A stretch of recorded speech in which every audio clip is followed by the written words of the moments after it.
eye catch fire, the god will not be seen. Unless the ear catch fire, the god will not be heard. Unless the tongue catch fire, the god will not be named. Unless the heart catch fire, the god will not be loved. Unless the mind catch fire, the god will not be known.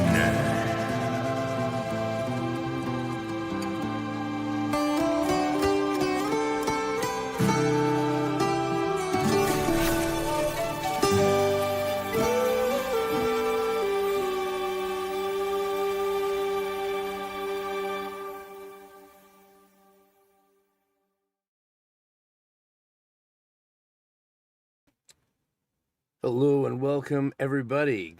Glad to finally be doing this. Thanks for being here today. We're going to talk about David Rankine's fabulous, wonderful, newish books and do a little deep dive into the most new of them, the Claves Spirituum.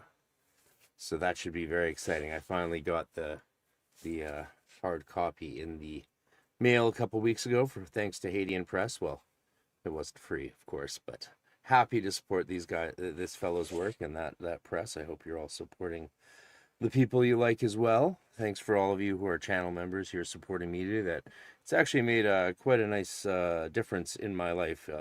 Every little bit counts, and so thank you. So let's just dive into it, and then afterwards we have a little. I've got some notes. Afterwards we can have a little fun. As long as I'm awake. I've been getting up at 5 a.m. every day, sometimes earlier, doing the before sunrise thing. And I do well with that, but boy, come 5 p.m., I start to get tired.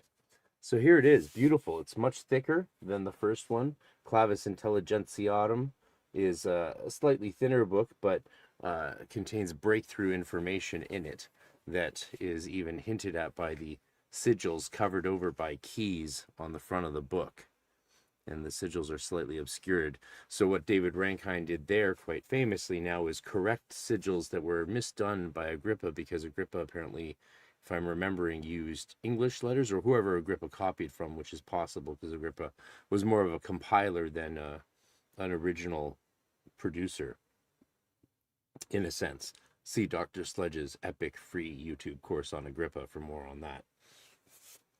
But Clavis Intelligentiarum I read last winter, really enjoyed it. And now the larger Claves Spiritum is out. So let's talk about it.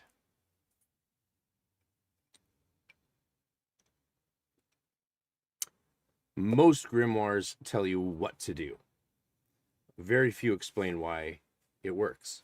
And even fewer ask whether something vital has quietly perhaps been lost or removed or forgotten over the centuries.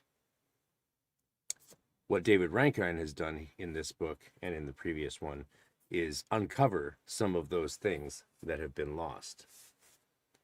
In particular, the thing we will talk about most today.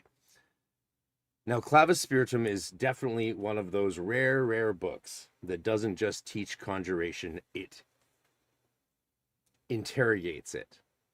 It asks us very uncomfortable questions about lost methods, unconscious biases, spiritual mechanics, and authority, ritual, authority, and power.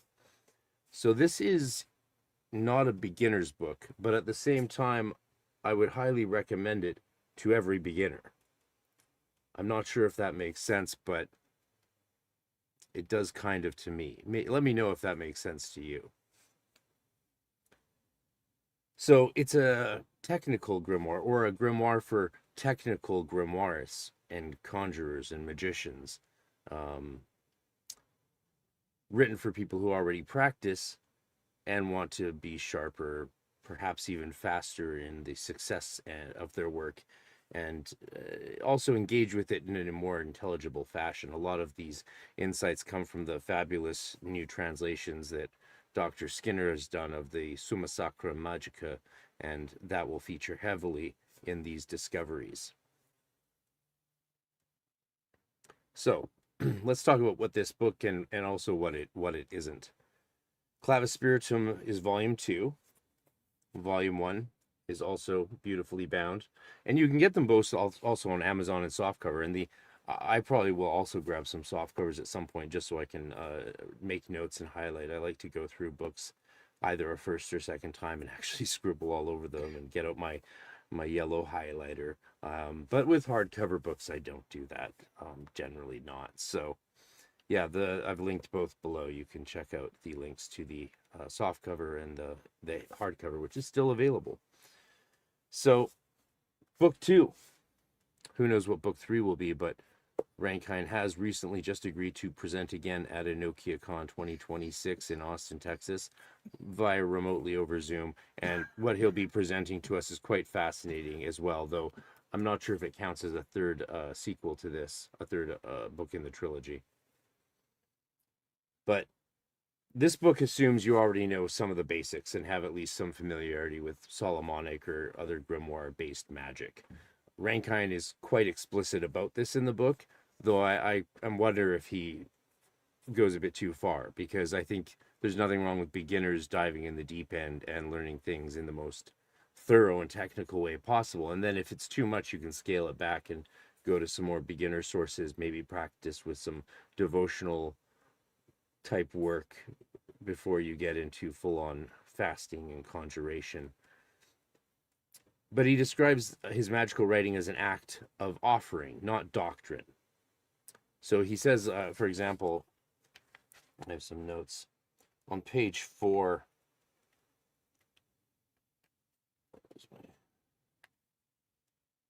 He says, writing a practical magical book is an act of manifestation, of offering the contents for the reader to use or discard as they choose. So this is important because the book isn't prescriptive. It's experimental, reflective, and openly developing as it goes along. This is also the framing of something that is alive and evolving and is growing with the community. So he says also on page 4, magic is a process of change, and to that end we must always seek to refine and enhance what we do. Amen.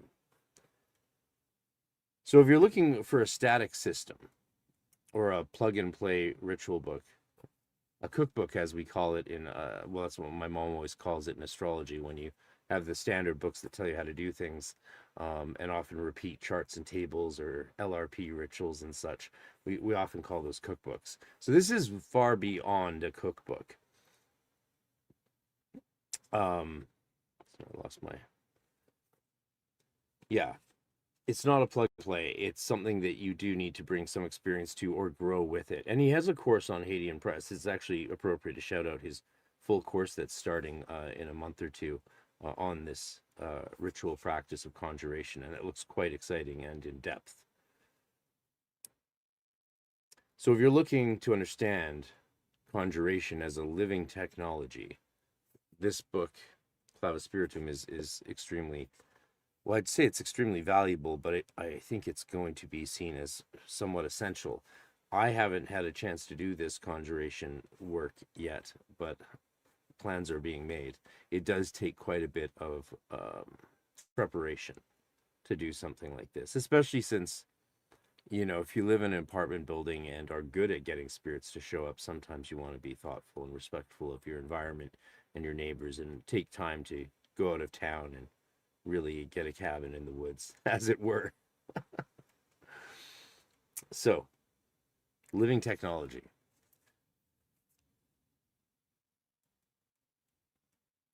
Now, the single most important idea, I think, in this book is the restoration of the winds in spirit conjuration. What are the winds? Well, we know we refer to the winds, like in the LRP, the lesser ritual, the pentagram, as the directions that we associate with the north, south, east, and west, and the elements placed there are the alignment of the winds. So you have air in the east, water in the west, fire in the south, north is earth. And that's the association or the alignment of the winds. Unlike other rituals like the ritual of the hexagram in the Golden Dawn, where we follow the zodiacal arrangement. So in the east we have fire for Aries, and in the west we have air for Libra, and water in the north. Then, see what I mean? I think I got that right. I am tired. Normally I know these things a bit more sharply, but yes, it's late in the day for me, but I still wanted to get this done because I have so many books to review and talk about, and so many podcast guests coming up. I hope you all are excited about that. The winds. Rankine demonstrates in this book, in Claves Spirituum, that the early grimoires treated winds as transport mechanisms for spirits. So spirits didn't simply just appear, they were brought. And he quotes a great passage here in the Summa Sacra Magica, from the Summa Sacra Magica. The winds have their effect and drive with force as lords of the devils. They compel, chase, push, torment the devils until they come and appear according to the will of the exorcist. That's just on page 6 of this book. The first part of this book alone has quite an impact, let me tell you. So this reframes conjuration entirely. The spirits are not summoned abstractly, but they are moved, as he says it. Then removing the winds is like, if we get rid of them, it's like removing the roads and wondering why it takes so long to travel. And he talked about this in the podcast we did this last summer, so you can check that out on my YouTube or podcast as well. Check that out there. Also, his presentation at EnokiaCon last year, you can still watch if you register. The enrollment fees go to support the presenters directly. And I've linked that down below. So what the question Rankine is asking when he puts these winds back into the practice of Solomonic spirit conjuration is, if the winds dropped out of the grimoire, is this why spirits usually take such a long time to arrive? And if you've done much serious conjuration, you know that often you'll be repeating a conjuration over and over until the spirit shows up. Now, the better you get at it, the more you might realize and experience them showing up before you're done. And that happens a lot as well, especially if they're familiar to you and you've worked with them a lot, or it's a system of magic you've been working on for many years. But he doesn't stop at theory. He actually has tested these practices out. Of course he has. And after reintegrating the wind conjuration, what he reports is, on page 11, I should have put bookmarks in here. Still trying to get some, cut my teeth on the live streaming thing.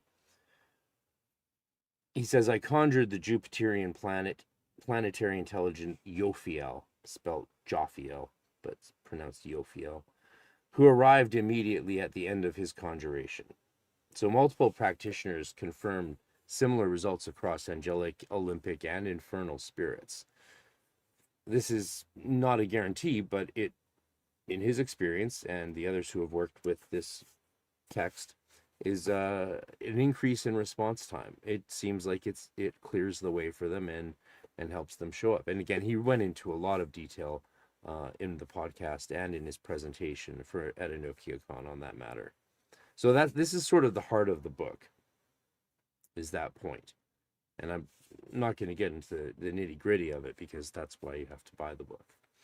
But there's more, but wait, there's more. Should we take a quick break to answer any questions? Oh, thank you very much, Occultology. I read he said that you should use the direction of the winds for ritual work in temple, but the zodiacal directions for astral work. Thoughts? Oh, that's a very interesting question. Yeah, that's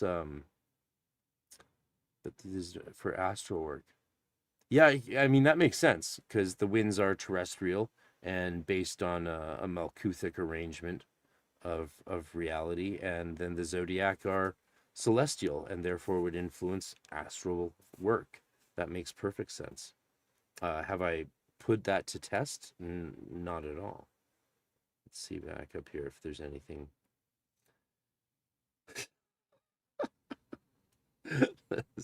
I love you guys. This is fun. Actually, we're not playing D&D. We're playing Mage the Ascension, and And yes, I'm up at 5 a.m. this whole week, and we'll see how long that lasts. It's hard to do the early pre-sunrise work and still function in the evening at all. So we'll see. But yeah, I'm excited for gaming tomorrow. It's very cool to have that back in my life. One of the surprise upsides of lockdowns was reconnecting with old hobbies and friends that were practical when you're stuck at home or limited in your social circle. I'm Pope Paul just finished the first book of Agrippa today. That's awesome. Yeah, good. I love Agrippa, and I love him even more after Dr. Sledge's course on it. Like, I didn't think I could. Well, I guess I never held Agrippa in the highest regard. I just thought he was a remarkable compiler of the occult knowledge of his age. But after hearing what Sledge taught about Agrippa, like Agrippa publicly said that he felt that in Italy, he publicly said in lectures that Hermetic Christianity is the highest form of Christianity. So you can imagine how I feel about that. Yeah, I was a happy camper, and that's not going anywhere anytime soon. Rose of Flame. That's what I say about cosmic doctrines. That makes sense. Yeah. Yeah. And one last one, Spam King. Spam King with the good question. Ironically. So Intelligentiarum was for planetary intelligentsia. Is Spiritum about Guedia? What other spirits are in the Grimoires? Yeah, no, so Intelligentiarum is about spirits. I mean, Clavis Spiritum is also about spirits. The Goetic spirits are still spirits, whether you're working with Olympic planetary spirits or planetary intelligences or Goetic spirits. Very similar rules apply. Now, it is maybe a good question whether the winds would apply to infernal spirits, but as I already answered, he does address that question, and the answer is yes. The winds still influence infernal spirits. And the last one, I am Pope Paul. When do Enochian Heptarchy work? Lots of times they show up right away. Yeah, so the one of the reasons I have a course, go to EnochianGrimoire.com for my course on the Heptarchy of the Enochian system.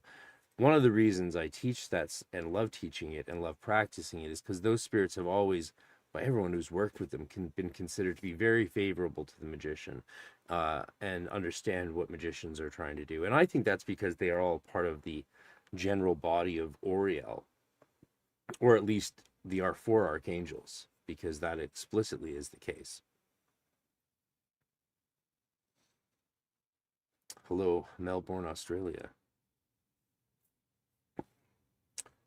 Yeah, it's been fun playing mage. I haven't done that in probably 20 years, and Jason is a technocrat, and I am order magician, Order of Hermes, and then we're fighting over sort of this newly awakened mage character played by the other guy, and then Jason Nelson is DMing. I don't mind mentioning who these guys are, of course, because you can watch them play live on Jason Lou's YouTube, and there's been no recorded sessions since I joined the gang, but it's been quite a fun. It's been a blessing and an honor. Hello, Jacobus. Good to see you. Your name is fine. Spam King 1776 is just, it's hilarious. It's hilarious on many levels. All right, let's get back into it. Let me just wet my whistle. But yeah, Llewellyn sent me a bunch of books to review. Surprisingly, I didn't ask them to. I guess your boy's getting big time when Llewellyn sends a bunch of. I mean, one of these books is really popular. It's like a bestseller now. But I'll show you more about that maybe at the end if you want me to stick around. I've got one of these authors. I'm interviewing him, Raven Digitalis, Shadowwork spellbook from the pagan tradition. And I've had Storm Fairy Wolf and other Wiccans and pagan Llewellyn authors on before, and I love that stuff. I grew up with it. I'm certainly not a snob when it comes to my magic. If it works, it works, and if you like something, You'll like it. Don't be ashamed of that. Let's talk about the goddess and divine balance. The goddess and divine balance is the other secret he sort of reveals in this grimoire. Now, the question he asks is simple and so painfully obvious. Where has the goddess been in the grimoires? And that's the thread he pulls. So Rankine here in Claves Spirituum argues that the divine feminine was not absent, but obscured. Goddesses appear fragmented as angels, winds, divine names, and wisdom figures. Central to this discussion is, of course, can anyone guess what word I'm about to say? It's a Hebrew word. You got it. Shekinah. Divine presence and wisdom in Kabbalah. On page 18, David Rankine says, I'm not suggesting a lost or hidden tradition of the Shekinah in the grimoires, rather a moving to the foreground from the shadows. So this matters a lot ritually, bringing back the Shekinah into Solomonic magic, because you don't see it in there. You don't even really see it too explicitly in Golden Dawn Z-Dot conjuration formulas, which is based on grimoire magic, but again, departs quite a bit. Rankine here is calling for an explicit re-invocation of the Shekinah, which is the presence of God on earth. Think Kether in Malkut, if you like, Kabbalistically.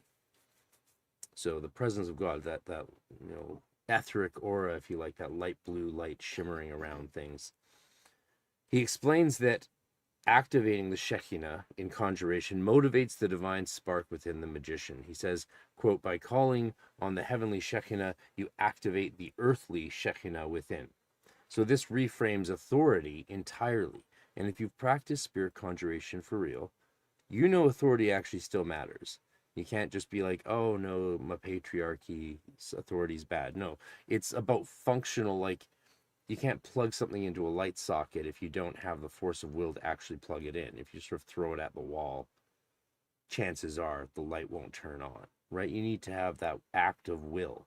That's the kind of what authority means to me in magic. It's more sort of a version, a subcategory of will. But there's more aspects to authority than that, but we're not going to get into that too much. But the magician is no longer just commanding spirits externally in this way, but standing within a divine polarity. So you sort of see this when we do spirit conjuration in Golden Dawn or modern magic with god forms. And that's something that, again, has not been very publicly known about until people like me started talking a lot about it on this podcast. And there's even authors who have put out books like Pat Zaleski on it withdrew those books from print because I guess they felt it was a bit too secret to let the cat out of the bag on that stuff. So the magician is no longer just commanding spirits externally. You are part of the divine, commanding within the divine. And this might seem like a basic idea to some of you who are really experienced, but it is a massive shift for some people and for some more stodgy traditional views that see you as human commanding the divine to make a spiritual creature attend here and minister to your wishes. Rankine also shows how this balance already exists within the tetragrammaton itself, right? The Yod, He, Vav, He, unpronounceable name of God, which we try to find various ways to pronounce, either as Yod, He, Vav, He, spelling it out as in letter format, which we do in the GD. Crowley adds vowels in his system, so it's Yehovah or some variation on that. And then, of course, there's the Christian Kabbalists like Johann Reuchlin and Pico della Mirandola's solution to that, which is just to add a shin into it and make it Yeshua, which is sort of like Yeshua for Jesus. So the tetragrammaton itself, the tetragrammaton is divided between masculine and feminine aspects. And so in this sense, by stepping into the Shekinah, you invoke that balance that we find in the tetragrammaton. Now, one of the most quietly revolutionary parts of this book is the chapter on conjuration with sensory impairment or disability. I've been actually somewhat disabled in the past. I got through it, but there was 3-4 years I couldn't walk without a cane. And those were the years, no shock, that I didn't really do any magic. No surprise. And it was worse than I'm letting on. It was bad. The doctors said I was going to be dead by 35. They were wrong. Praise the Lord. I suffered through it and found a way to figure out what was wrong with me without medical help. It's wild. Wild.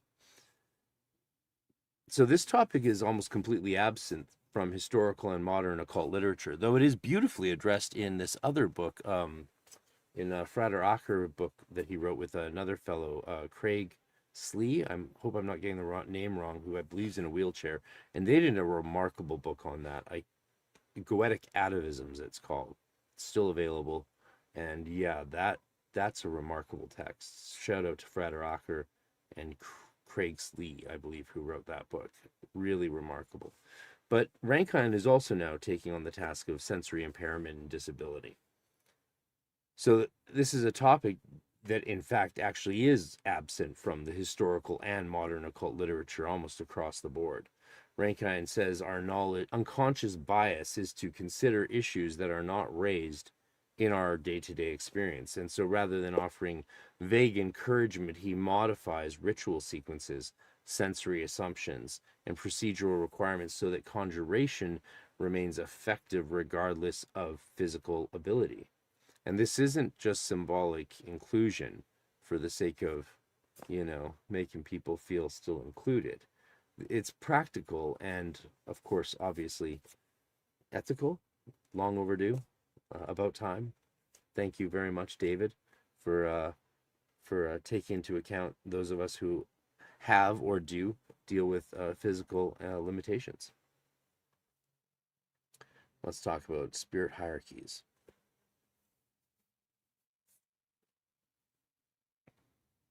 So Rankine is careful about spirit psychology.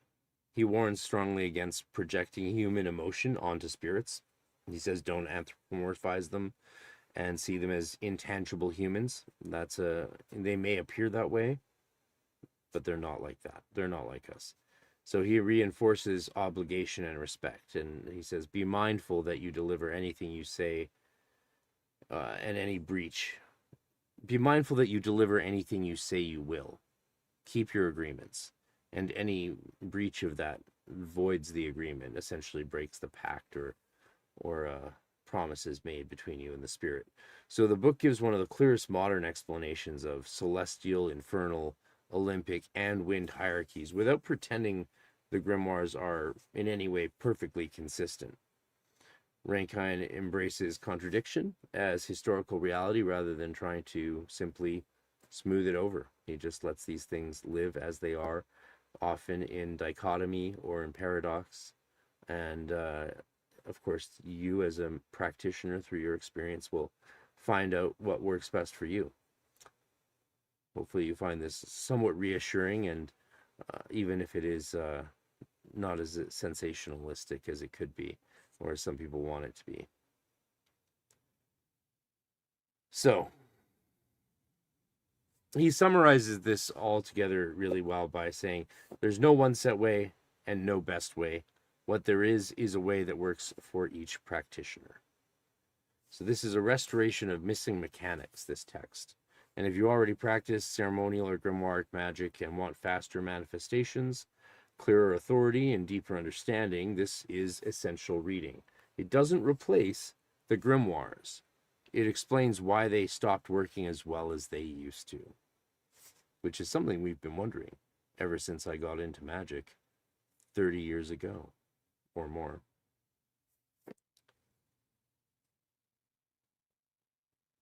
All right. I have some more notes. I have some footnotes we can get into. Let's get into that.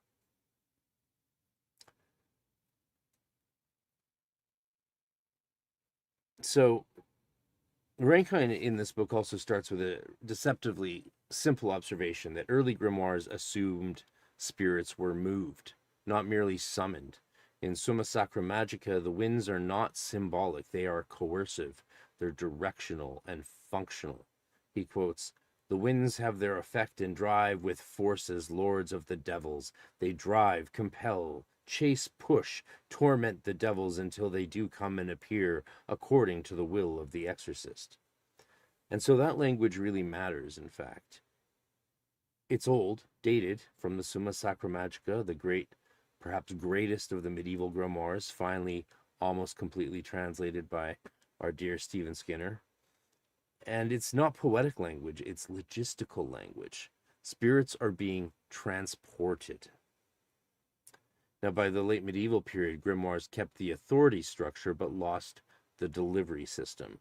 And Rankine notices something that others did not connect. He asks, if the winds dropped out of the grimoires before the 16th century, is this why spirits usually take so long to arrive? And that's kind of a brutal question, because imagine removing roads from a city and then blaming travelers for being late.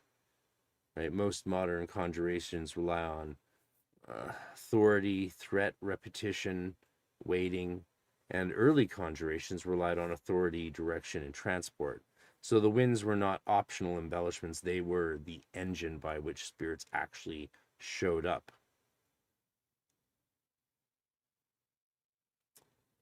It's pretty intense.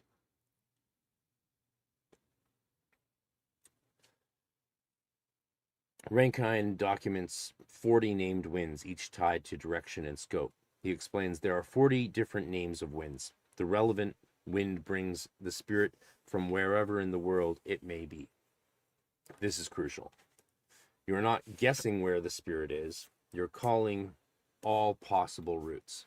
This is why he says that Ganellis, the alleged author of the SSM, Summa Sacra Magica, insists that, quote, the semaphore, these are names, forces with great holiness, but the union of the winds with a particular act. So holiness commands, winds execute. And so when we're not using the winds, we're commanding, right? It's like telling someone to, like, you know, come inside while you're holding the door shut. So it's a division of labor as well. I like that idea. That's a fun idea. Like, we've taken the onus or the opportunity away from spirits to manifest as strongly or as quickly as they would otherwise. And Rankine doesn't just reconstruct this theory again. He does test it out. And after reintegrating the wind conjuration, he says, you know, again, I mentioned this earlier. Yeah, this is my note. Yophiel arrived immediately at the end of the conjuration. He also mentions Bethor, which is the Olympic planetary spirit of Jupiter, who I've worked quite a bit with as well, arrived before the end of the conjuration, but waited for its completion. I thought that was a hilarious thing for him to observe and note, that the spirit was there, but didn't interrupt. Very polite, very Jupiterian of that spirit. And the Olympic spirits are considered very benevolent in general. I mean, they are coming out of a Calvinist Christian grimoire from 1575, after all, and preparatory work to invoke Olympic spirits involves living a good Christian life. Arguably, of course, that grimoire was an attempt to smuggle in Greek gods into Christian magic. But that's a whole other conversation, which I've made many videos on my YouTube, so check it out. But this detail matters. The spirit doesn't crash the ritual, it arrives early and waits. So this implies that the transport work, the spirit respected ritual protocol, and that the authority was intact. Rankine is very careful not to promise any guarantees when it comes to this, but he says that he cannot guarantee spirits will always turn up as soon as the conjuration is finished, because speed is not cosmetic. Speed indicates compliance, is, I think, the idea that he's getting at there. So sort of, it shows that the hierarchy is working. And yeah. One of the most fascinating confirmations is that other traditions never lost this. And he notes that in Kimbanda, the spirits ride in on the Baravento, the turning wind, and in Palo Mayombe, the winds are called to bring the spirits. The Grimoire tradition didn't invent this, it forgot it. Living traditions didn't. And that should make us, a bit more aware of how much work there is yet to do in our own Western traditions of magic and spirituality. Now, so if there's one idea that you should take away from this about the fundamental changes of how conjuration works in the Clavis Spiritum, which I hope you all get. The spirits do not simply respond to authority, they respond to infrastructure. And this is something I've never said quite so clearly as Rankine has in this book, but it's what I've been trying to talk about for a very long time, especially when it comes to things like ideas of authority and hierarchy. I've never seen that stuff as belligerent in the way that a lot of people try and interpret it today, but as structural, you know? I'm going to say more about that another time, but low energy tonight. So the winds are not symbolism, they are the missing machinery, and once you see that, you really can't unsee it. And I will do another review on the first book, Clavis Intelligentiatum, another time, along with all these other books that I have to talk about. Like, I'll have the author of this book on soon. This is what I'm very excited to talk about. Yes, this book is Light in Extension, the lost history and documents of the Golden Dawn Temple Horus number 5 in Bradford, England. And it's got these amazing color plates of images that have been lost from time and rediscovered, and it tells us a lot about what the early Golden Dawn temples were actually like and how they ran. And I'm deep reading that right now, and I'll have already zoomed with the author Melissa Seams, and we're going to talk about it. I'm going to do a review on it, and it's going to be great. So lots more to come. Let's get to some questions, super chats, whatever you guys have in store for me. I know there's always good fun to be had with my wonderful community. All right. Shekinah. Yeah, I know. The hardcover, 20 pounds for shipping. It's crazy, especially since like a British pound now is worth $2 Canadian. When I was a kid, a British pound was worth $2.50 Canadian. So it got better and then it got worse again. Is this what we invoke in the Kabbalistic Cross? Yeah, occultology, just use my Amazon link down below. Use my Amazon link because you're in America, and then I get like 50 cents from your purchase, and that's 50 cents out of Jeff Bezos' pocket into mine. So help me rob Jeff Bezos and go all pirate on his Amazon ass by using my affiliate links. Is this what we invoke in the Kabbalistic Cross? No, the Kabbalistic Cross has a completely different function of bringing in the divine light and equilibrating it in ourselves through the vertical and horizontal fusion as the microprosopus. It does some other things as well, but it's not to do with activating mechanisms to conjure spirits to visible appearance.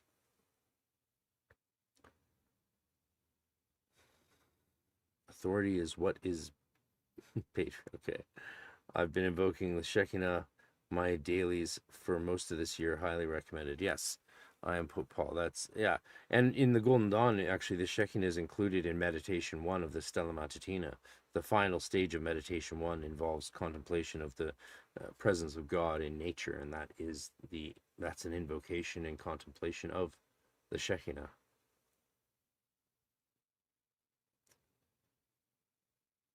Yes, it sounds like this book talks about everything you figured out in practice. I mean, it does. I don't know if you know the exact way to work with the winds in this grimoire sense that's been rediscovered through the Summa Sacra Magica and other grimoires that Rankine uses, but yeah, I can't recommend Claves Spirituum enough. Absolutely.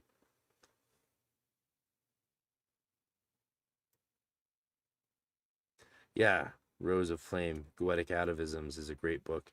And his Holy Daimon, I know. This is how much I liked his Holy Daimon. I liked it this much. Boom. Boom. Beautiful books. Obviously, Scarlet Imprint and Anathema Publishing are the best. And then Holy Daimon. Beautiful. The hand dipped. Ooh, it's so nice. Like you can actually feel the ink or the paint from the actual hand dipped and the black leather of the leather holy diamond. There's one of these for sale on Miskatonic right now. Such a gorgeous book, and it's been such a pleasure to actually read such a fancy version of it. Yeah. Oh, and this one also was actually, I bought this secondhand, of course, but it was signed by Frater to the previous owner, to my good friend, I won't say the name. The first book in the cycle, the greatest work might as something begin. Anyway, so yeah, these books in general weren't signed, but I got lucked out. I only have 2 of these books in boxes with a slipcase that are ultra fancy, but I figured I wanted one from Miskatonic, one from Scarlet Imprint and one from Anathema Publishing, because they do the highest quality work that we have in occult publishing these days, and I saved up for a long time to get those, so that was really nice. Yeah, Rankine very much knows his craft. Absolutely. Learning the hard way. Yeah, the spirits travel by the wind. You don't move them through the wind, but they travel by the wind. You call them by, you move the spirit through your authority and preparations and invocations and all of that. But the wind is the road the spirit travels. Move, therefore move and appear. Many of you will know that line. And Danny Ocean, it's a new name for me. Welcome, Danny Ocean. He says, I've had great success with spirits by just being an ardent seeker and student. I think there's a layer of respect that makes a huge difference. Absolutely, absolutely. Very well said. That is a huge point. So that's what I had prepared for today. Thank you for being with me here tonight on this Friday evening live stream. I thought it would be a fun night to do it, and I had the time. I was going to get some recording done of other things and instruments, but I just didn't have the energy while I was running around all day going to doctor's appointments or trying to go. It's like I went to 2 places and waited, and then they're like, oh, the doctor will just call you at home. Then the doctor called me and was like, you need to be seen in person. I'm like, I know.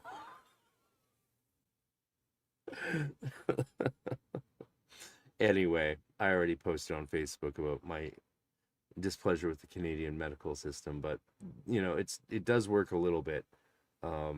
It's just sort of a gong show.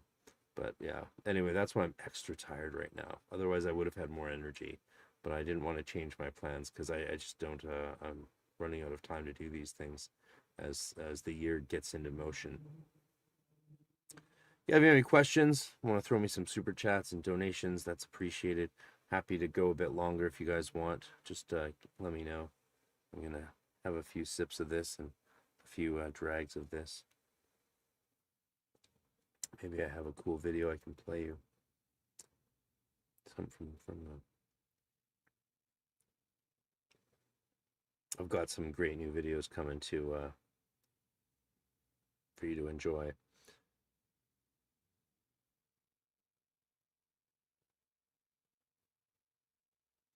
Oh yeah, I can't play the EnokiaCon videos anymore because someone copyrighted all the music. And so now I'm just recording all original music for all that stuff.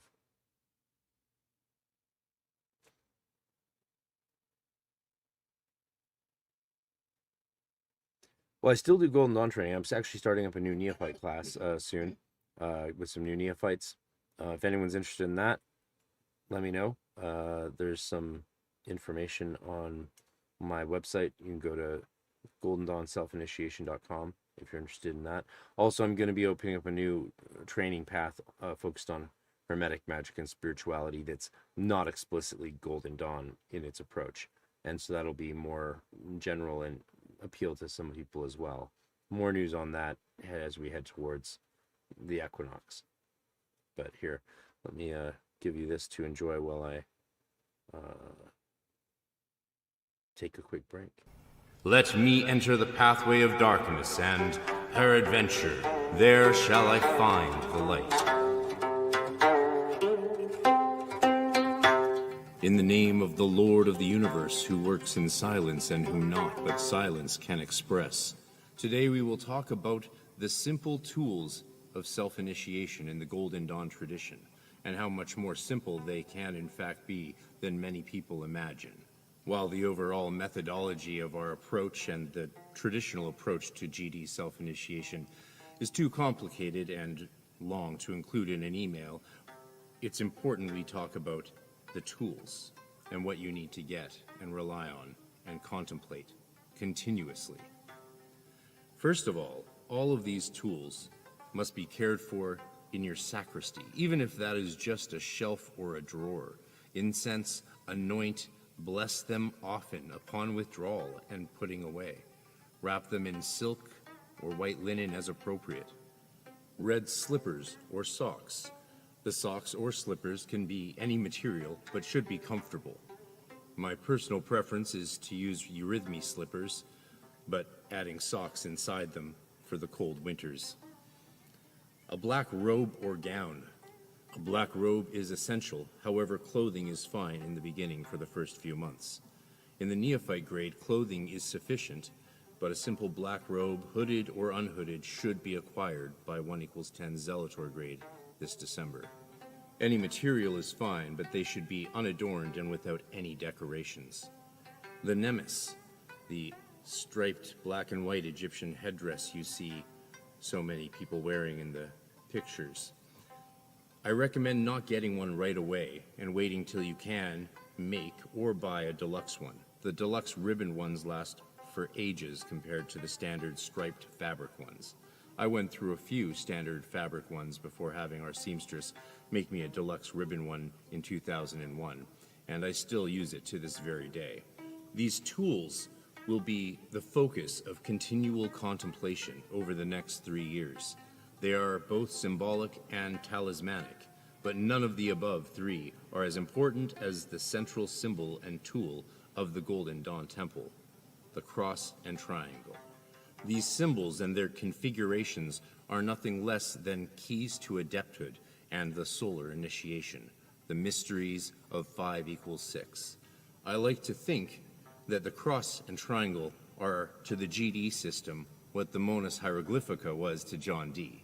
Perhaps you might even find connections. The red cross, a Calvary cross, should fit inside the white triangle regardless of the direction the triangle is facing. This will be important.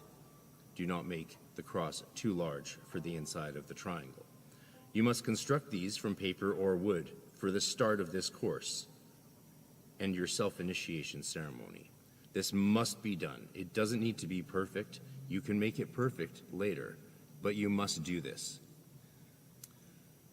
Lastly, the ritual diary. Your magical ritual diary or personal grimoire, book of shadows, etc., and we will use these names relatively synonymously for this 3-year journey, to simply refer to the special book you use to record your work and studies. It should not have been used before and should be bought for this purpose and no other.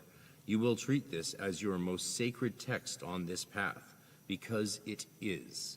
The holy words you write in it are divine as they chart and record your experience of the great mystery through the 6 self-initiations and the 4 elemental grades.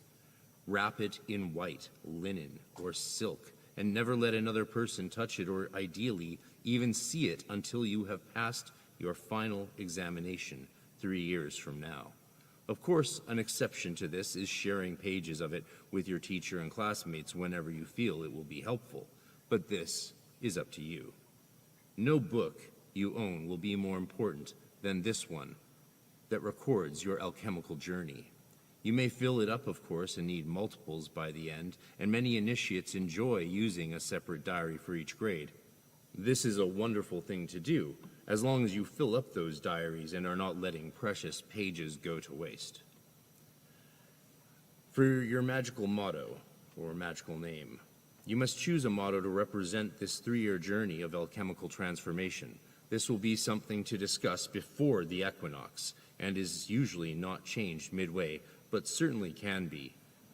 Again, these are incredibly personal things and have to be discussed and reflected on in one-on-one sessions of spiritual direction. These weekly private lessons will be essential to completing successfully this self-initiation course within 3 years.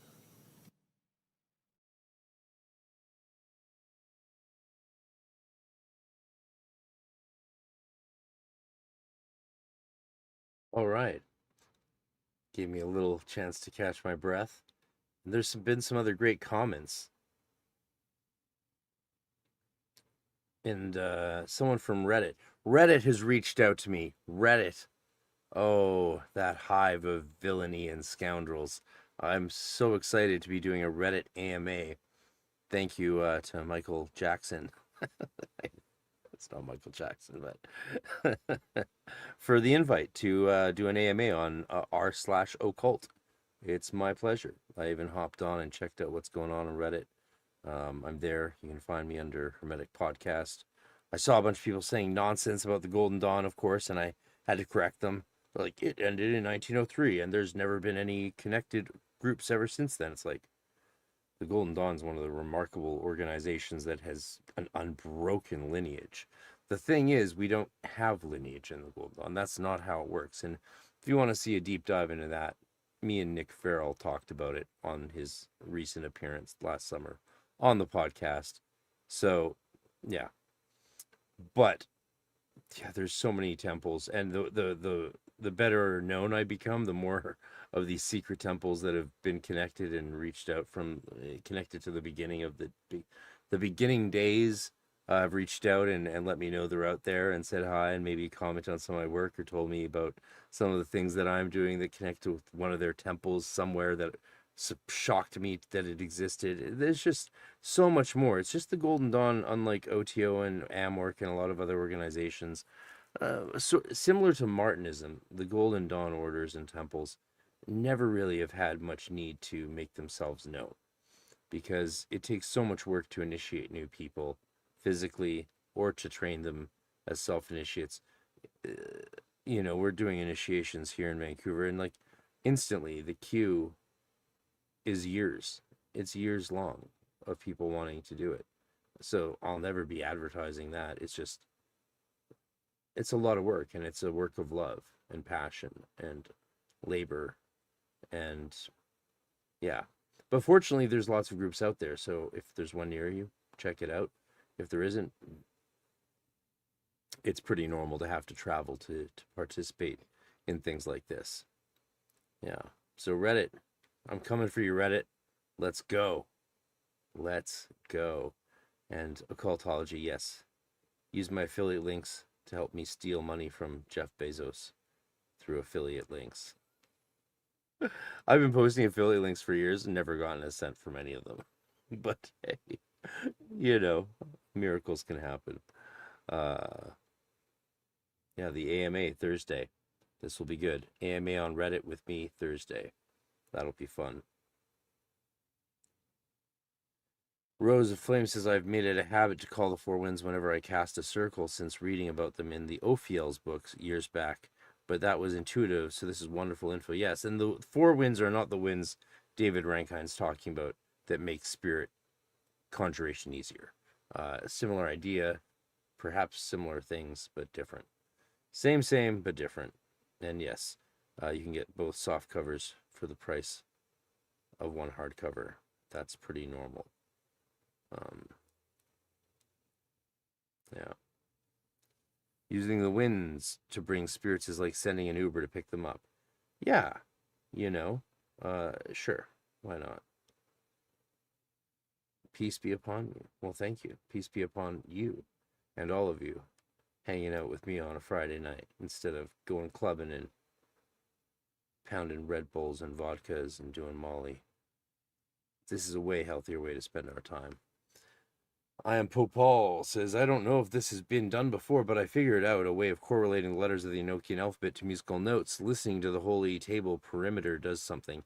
Yes, using magic and music together has always been a very powerful tool. Highly recommended. And there's been multiple correlations of Enochian letters to musical notes. I'd love to see what you've come up with. That would be very interesting. cultology, I can use the techniques of pathworking trumps on the my. Can I use the techniques of pathworking the trumps on the minor arcana?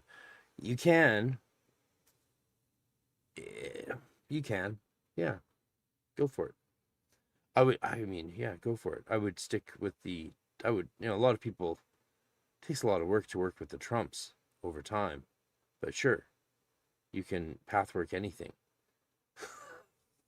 I just put that comment on the screen before I even read it, but I love it. Redwood Raven Clan says, I am making tacos. I'm jealous. I do have 2 avocados that are ready though, so I might make tacos after this myself if I don't pass out right away. I probably won't pass out. I have to stay awake till 8, otherwise my sleep schedule, I'll wake up at 3 a.m. instead of 5. It's a whole thing. Well, good. I got through all the comments. It's great to have comments. Thank you, guys. I am trying to do more live streaming and get better at it. Maybe one day I'll just try impromptu talking or ranting, as they call it on the internet, when someone just speaks from the heart and mind. I love that. That's just called ranting these days. That's pretty funny. Also, if you checked out the Arcane SynXis that I did with Ike Baker, Frater Eleftheria of Lifting the Lamp, and Sky of Philosophical Minds, well, I'm pleased to announce something. Hopefully I'm not jumping the gun too much, but we are going to now be doing those monthly. I proposed quarterly. They wanted to do it monthly. I said, I'm in. So you're going to get a whole lot more of our fun little 4-way as Arcana SynXis every month. And that's going to be pretty intense. Also, it's going to encourage us all, I think, just to bring more of our studies, research, and constant continual learning to all of you. So that's going to be very fun. And I hope you support our work in doing that through memberships, super chats, but also sharing the videos, but even just liking them. YouTube changed their algorithm and sent out some videos to all of us explaining how they changed their algorithm. YouTube actually communicates a lot more to creators than people suspect. And they do tell you what to do and how things work for the most part. Doesn't mean they won't shadow ban you and pretend they haven't. I finally was on the phone with a Google person for the first time ever. They actually talked to me because they wanted to talk to me about something. And I tried to mention the whole shadow banning suppression thing, and they were like, oh, we don't know anything about that. It's like, yeah, of course you don't. Jorge Quinones loves tacos. I'm certain that you do. I mean, how many kids do you have? Sorry, that's dirty. But what was I saying? Yeah, so YouTube made a change where like subscribers doesn't really matter so much anymore. It does matter, but not as much. Liking a video, if you can just change someone's life. You could change my life by liking all my videos. That sounds crazy, but the world is crazy now. The economies that we all participate in are crazy. Personal, relational economies, academic, intellectual economies, political economies, and economies. They're all crazy. They're all up in air. It's a great time for magic. And the littlest thing, just liking all of someone's videos, let alone commenting on them, can actually change someone's life. I could actually afford dental work if enough of you liked my videos. So that's a way you can support us as well. So we are going to be doing Arcana SynXis every month. It's going to be amazing. Myself, Ike Baker, Eleftheria as our Mad Aussie Thelemite member, and Sky of Philosophical Minds. All 3 of those guys are going to also be at EnokiaCon 2026 in person in Texas, it looks like. So, stay tuned. Rosa Flame, is the audio out? I don't know. It doesn't seem out to me. I can always turn it up, but I think it's I got the volume at 9 and the gain at 7 on the Yamaha board. Can anyone else not hear me?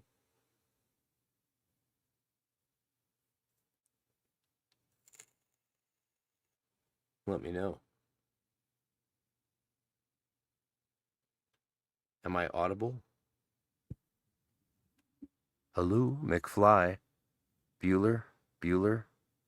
InokiaCon 2026 is November 6th through 8 in Austin, Texas.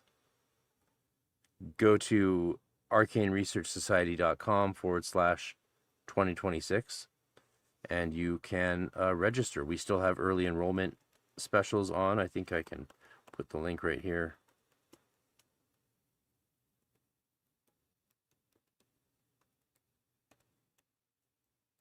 So you can register right now at a very great discount. Yeah, I think that link should work. Yeah. And we still have, you can even propose to present. We still need presenters. We're pretty, we got a lot, but there's room for more because we have a whole building in downtown Austin, Texas that we've got. The fact that people are responding to me makes me think that the audio is working fine anyway. So yeah, Austin, Texas next year is going to be great. And before November 2026 at InokiaCon, we have a workshop for the Arcane Research Society. So signing up for InokiaCon also gets you everything else we do that year. All the courses, all the events. We might even do a retreat in the summer. But in May, most likely, we will have a workshop in Austin. The same venue, big building, downtown Austin. And we will be featuring that workshop. Will be featuring Jason Louv as the presenter, as the workshop teacher. And it won't be Enochian. It'll be whatever he wants to do, chaos magic, you name it. And there's some other people I might invite to do a presentation or a workshop. Actually, I want to get I shouldn't say so before I mention it to him, but I want to get a Craig Williams to do a thing at that event. So anyway, if he hears through the grapevine in advance, that's fine. But yeah, there'll be a workshop as well. So when you pay your annual dues for Arcane Research Society, you get access to everything we do. And that's really exciting. It allows us to do a lot of stuff and it allows us to function internationally. So check out all these things that I've mentioned today, whatever floats your boat. If you've got any questions or want to throw another super chat or buy some memberships for the YouTube page, that all really helps out. Or just like the videos. Go through all my videos and like them all. That could have, it has a disproportionate effect that you wouldn't even believe these days. So that's what you can do. Yeah, Jason is great. Jason Louv is wonderful. Absolutely. I plan on rereading his Empire of Angels before we go down there so that we can get more into the nuances of Dee and Kelly and his great work. So check out Jason Louv's Empire of Angels book. Really great. It's a page turner. It's hard to write a history page turner, but he did.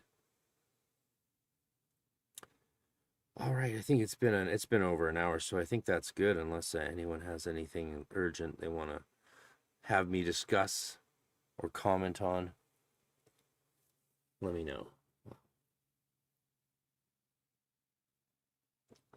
I'll give you till I finish my lime and water with a strawberry in it for flavoring.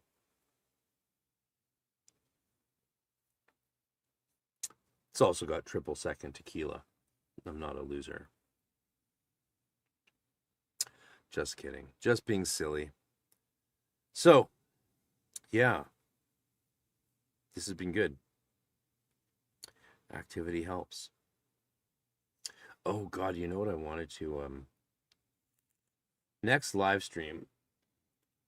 This is what I got for Christmas. I've always wanted this. It's the Druidcraft Tarot deck. I'll do some drawings from cards of that. The Druidcraft Tarot deck, I'll do that on my next live stream. So if anyone wants a Druidcraft Tarot reading, we can do that. Plus, I have a Zoom meeting, Zoom Hangout coming up with my channel members and patrons this Sunday. So just become a channel member, become a patron, go to hermeticmysteryschool.com, join my Patreon patron or the YouTube channel patronage, and show up this Sunday and hang out with me on Zoom. Last time we hung out on Zoom for like 4 hours. We won't be doing that again anytime soon, but definitely we'll have a good hour, a bit longer than that, to just talk about anything, not publicly on YouTube, off the record. And yeah, it's been a good thing. It's been a fun thing. And I thank everyone for having fun with me and being a part of that. Yeah.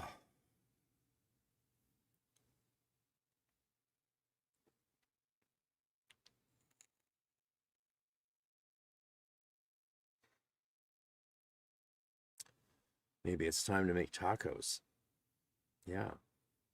Use those avocados. It's a shame to let them go to waste. They cost $1 million each in Canada these days.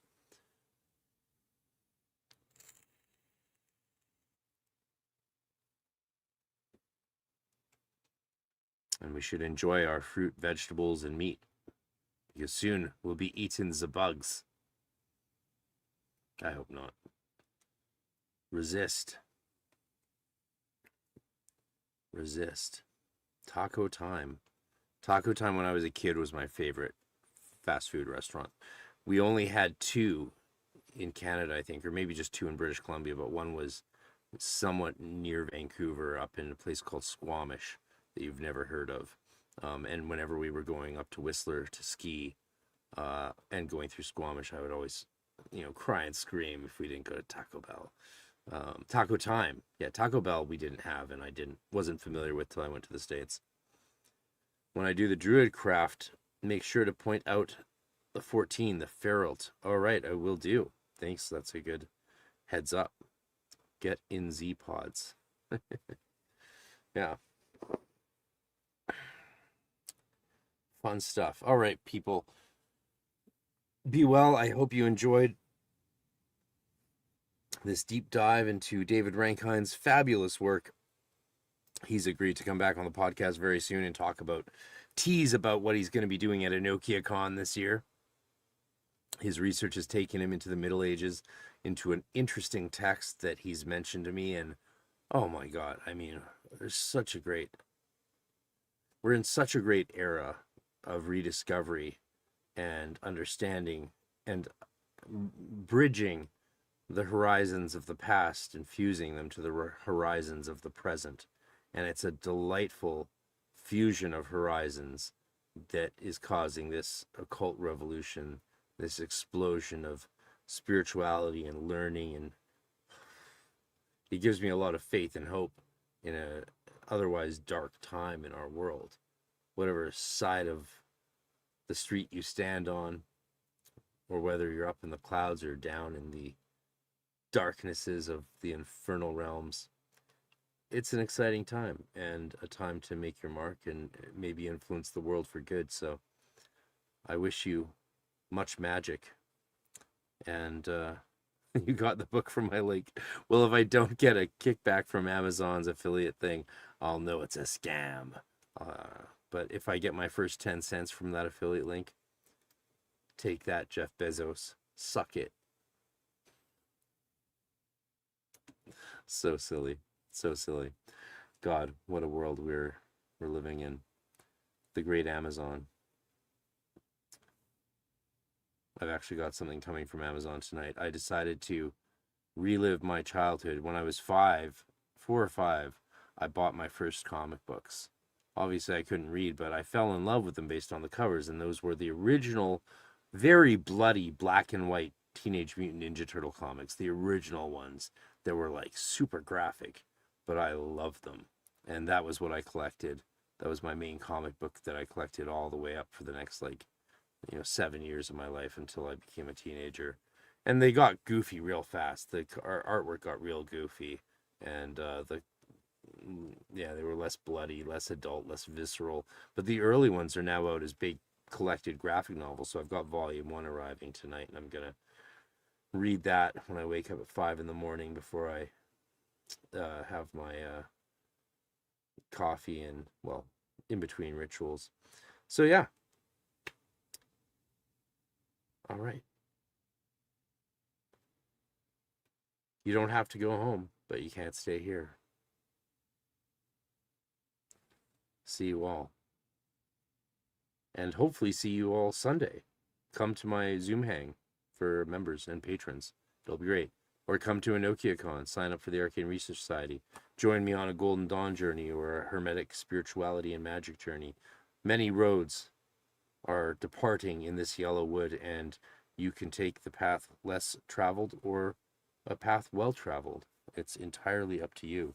Actually, that makes me think. let's end.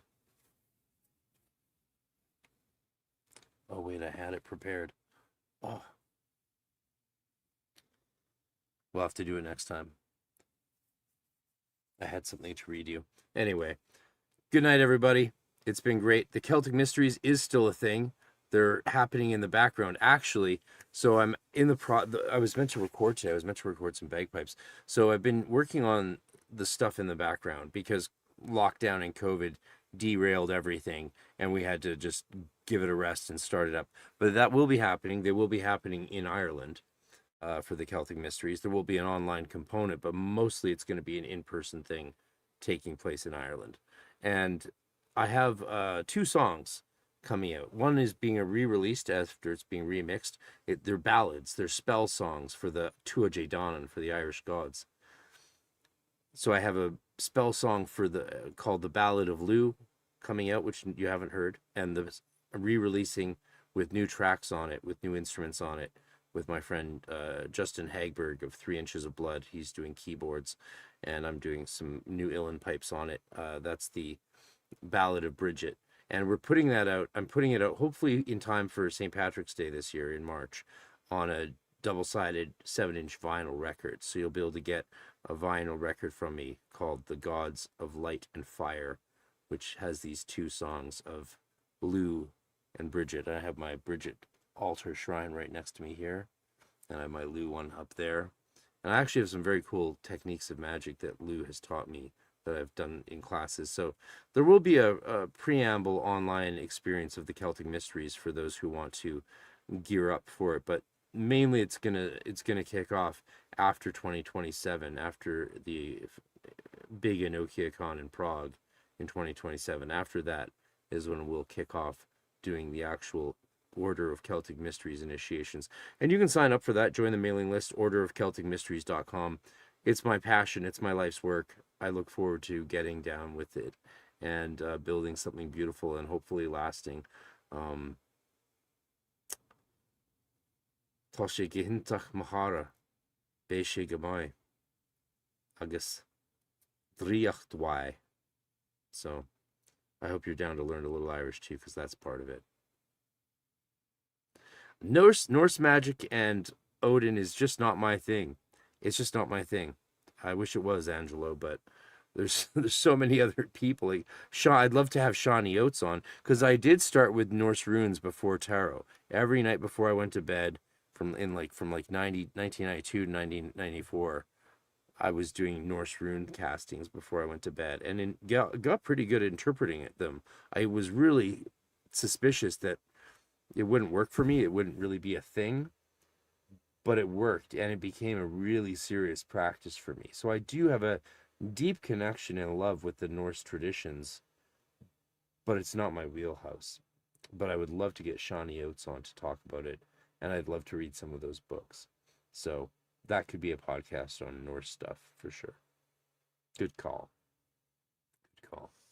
All right, there's a cool closing video, so stick around and enjoy that.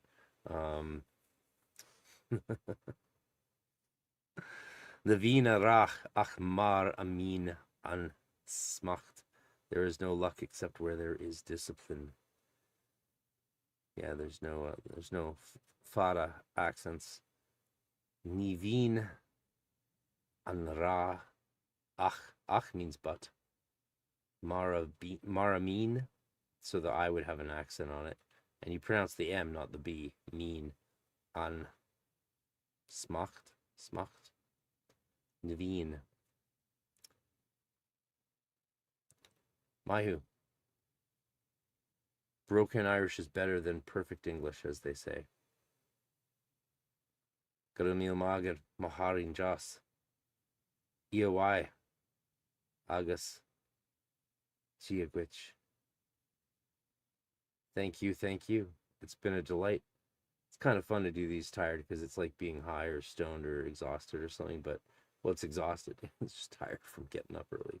But it's fun. I wish I was better at live streaming. I wish I had that magic touch or whatever it is that lets people just do it for hours and hours and become really popular. But too much of an introvert at the end of the day. It takes a lot of energy to put myself out there. Yeah.